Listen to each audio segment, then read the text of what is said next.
Dear colleagues, consistent with our mission of building a sustainable home, we at Deceuninck remain committed to offer products that minimize the environmental impact throughout their life cycle. Our products are designed to increase people's comfort by making them top-notch on energy saving, noise reduction, and of course, aesthetics.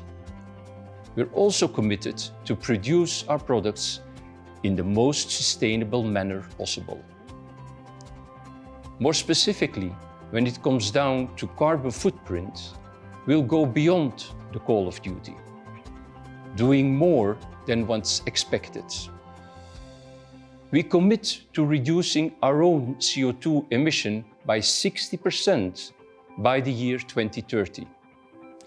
Taking into account the expected growth of our business, this means a reduction of up to 75% CO2 for each ton produced. And we don't plan to stop there. We strive for net zero by 2050. This will require a different way of working in all of our facilities around the world. We also will do further investments in our recycling plants. We have the ambition to close the loop. The first step when setting a target is knowing one's current status. That's why we started calculating our carbon footprint last year. Now, before giving you the results of the footprint, let me briefly explain the methodology in accordance with the greenhouse gas protocol. A carbon footprint consists of 3 scopes. Scope 1 are emissions related to own operations. In our case, it's mostly related to natural gas and fuel oil consumption. Scope 2 emissions are related to the amount and the type of electricity consumption, and Scope 3 emissions are related to one's supply chain impact, both upstream and downstream. Now, let's have a look at our carbon footprint of 2021. The Deceuninck Group emits a total carbon equivalent of 624,000 ton CO2 emissions. Now, this might sound a lot. On itself, it's of course an abstract number.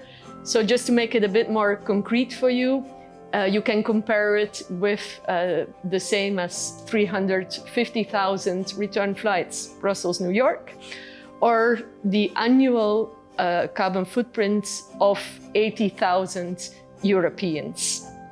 Now, when you have a look at the graph, you immediately see that our main impact is in our Scope 3 emissions. Of these 88% Scope 3 emissions, 80% is linked to the raw materials we source. And it won't come as a surprise that 70% is linked to PVC resin. In second instance, energy consumption in all 3 scopes impacts our carbon footprint for 14%, and electricity, due to the nature of our production process, takes the highest share of that, 9%. And logistics accounts for 5% of our corporate carbon footprint. Now, all other categories, I'm talking about company cars, commuting, waste, and business travel, altogether account only for 1% of our carbon footprint. We didn't only calculate our 2021 emissions, we also compared them with our 2020 and 2019 emissions. And as you can see on the graph, our footprint increases. In fact, it increases at the same level as we source raw materials and we use electricity in our production. Leaving us to the conclusion that if we don't act now, our carbon footprint will keep on increasing at a similar phase over the next years in a simulation leading to 55% more carbon emissions by 2030. So the time to act is now. For setting our targets, we chose the most ambitious global standard for setting carbon reduction targets. It's called the Science-Based Targets, which is an initiative of several global organizations, amongst which the United Nations, and it's in fact an outcome of the Paris Agreement on Climate Change of 2015. The long-term ambition of the science-based targets, and thus also of our corporate targets, is climate neutrality by 2050.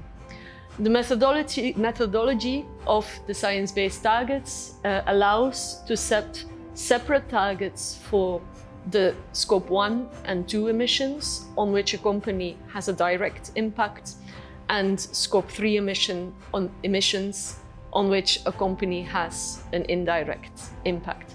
So let's have a look at our Scope 1 and 2 targets. We aim for a reduction of 60% Scope 1 and Scope 2 carbon emissions by 2030.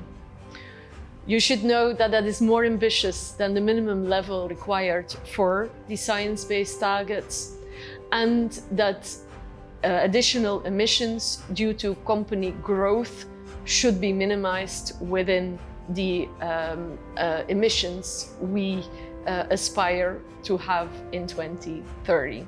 When calculating our target versus the production volumes, our ambition level is even higher. We aim for 75% less emissions by 2030. So how do we want to achieve these targets? The answer is twofold. First of all, we will use green electricity. We'll maximize the available capacity for on-site renewable electricity production.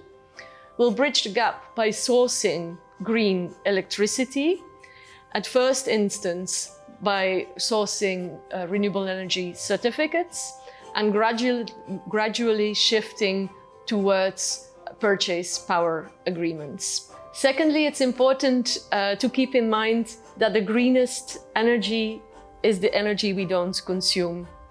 Energy efficiency therefore plays an important part of our action plan. More than half of the energy we consume is linked to our extrusion processes.